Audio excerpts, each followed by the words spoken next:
Passage today is probably one of the most familiar passages in the entire Bible.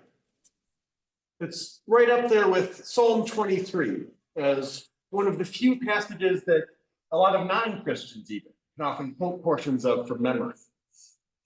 You know, love is patient, love is kind, etc. Of course, I'm talking about 1 Corinthians 13, Paul's famous love chapter. Now, I want to do a quick poll here. By show of hands, how many people here had this passage read at their wedding? No. No.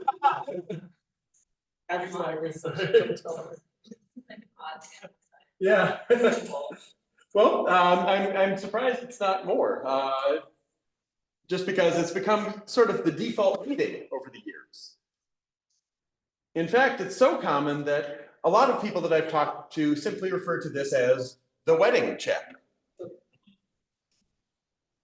And that's kind of a shame in a lot of ways, because this passage actually has nothing to do with marriage. It has nothing even to do with romance. You see, this is one of those times when English proves to be a rather impoverished language. I mean, we use the word love for just about everything. We love our spouse and our children and our friends and our favorite movie and a particular flavor of ice cream. We love God and our neighbor and our dog and a catchy song from our childhood or the view from a particular window. And those are all really different things. Now, if you had told Paul that you loved a certain type of flower, he would probably look at you like you had grown an extra head. I mean, that's just not what agape meant. And likewise, if you started talking about love strictly in terms of marriage or in terms of sex or attraction, he would have been truly puzzled. What in the world has romance got to do with agape? I mean, they certainly aren't contradictory by any means. They're simply unrelated. And he was talking about agape, so why would we suddenly change topic to eros? Now, if we want to get a handle on what Paul was talking about, it's useful to take a look at the chapters surrounding our reading. You see, the Corinthians had asked Paul about the organization of the church, particularly about the spiritual gifts. And he spends most of chapter 12 talking about the church as a body with many parts, serving different functions. You know, a hand can't be an eye and vice versa. Likewise, not everyone's a prophet, not everyone's a pastor, not everyone's a teacher or a healer or gifted with tongues, but all these gifts serve the same Lord. And all those parts are necessary to a well-functioning body. Yes, he says at the end of chapter 12, we should strive for the greater gifts, but there's something even more important that the Corinthians were forgetting in their discussions about church life. And that's the framing that we get when we launch in chapter 13. So listen to the opening lines with that context in mind. If I speak in the tongues of humans and of angels, but do not have love, I am a noisy gong or a clanging cymbal. And if I have prophetic powers and understand all mysteries and all knowledge, and if I have all faith so as to move mountains, but do not have love, I am nothing. If I give away all my possessions If I hand over my body so that I may boast, but do not have love, I gain nothing. You see, Paul is telling them that everything that they've written to him to ask about is really of secondary importance. All of it had to be guided and shaped by love, or it would mean nothing at all.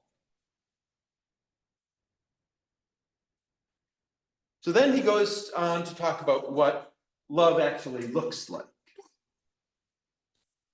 Love is patient. Love is kind. Love is not envious or boastful or arrogant or rude. It does not insist on its own way. It is not irritable. It keeps no record of wrongs. It does not rejoice in wrongdoing, but rejoices in truth. It bears all things, believes all things, hopes all things, and endures all things.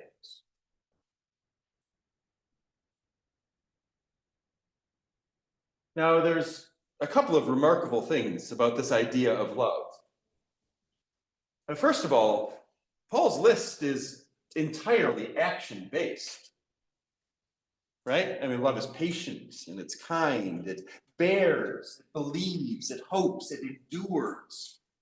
These are all things that love does. I think for most people in our culture, love is more about a feeling, right?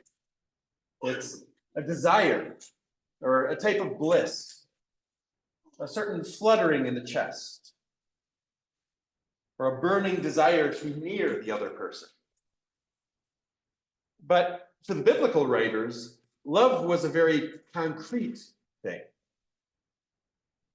It was a state of mind that was just incompatible with hatred, and which made caring actions both possible and necessary. There can be no love that does not produce action. You cannot have extra food and watch someone starve to love them. Simply impossible.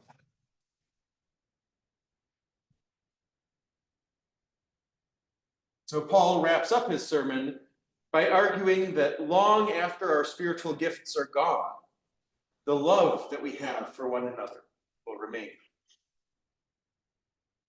Starting in verse 8, it reads, "Love never ends.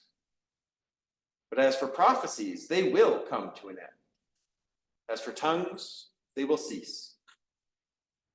As for knowledge, it will come to an end. For we know only in part, and we prophesy only in part.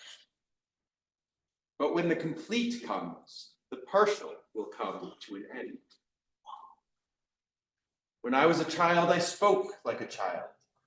I thought like a child. I reasoned like a child. When I became an adult, I put an end to childish ways.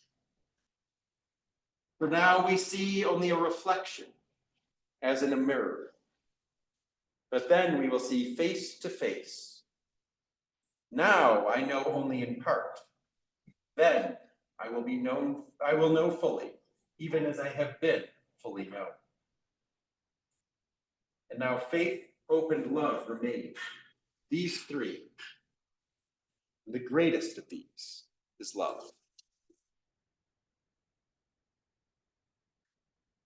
Paul then in chapter 14 goes on to talk about how love as the organizing principle of the church applies to the gifts of tongues and prophecy specifically.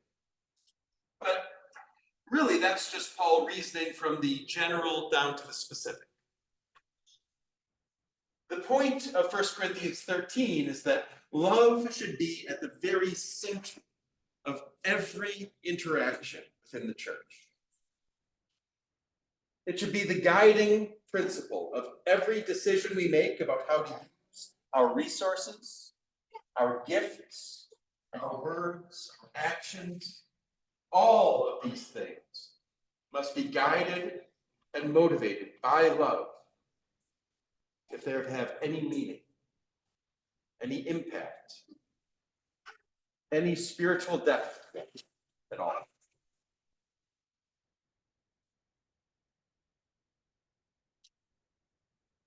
I'm glad that this is a passage that's so familiar to people. Honestly, it's hard to think of a better passage for practical guidance on how we are to treat one another, how we're supposed to interact with the world at large. But not if we relegate it to just being the marriage chapter. Not if we keep thinking of romance every time we hear the word love. For this passage to have the sort of impact that Paul wanted it to have, we need to reclaim the biblical idea of love. And this passage can help us do that. This week, I want to issue a challenge to each of us. I want us to read this passage once a day and ask ourselves how well we've been living up to this ideal in our interactions. Have we been patient with our coworkers? Have we been kind to strangers? Have we been envious? Have we been boastful or arrogant? Have we been rude or irritable? Have we kept a litany in our head of all the ways that we've been wronged? Do we find joy in the truth? This chapter sets a very high bar for us. And I suspect that most of you will, like me, find that you fall somewhat short of that bar on a regular basis. But perhaps through this exercise, we will each get a little better understanding of how our lives ought to be shaped by the God who is love himself. Amen. Amen.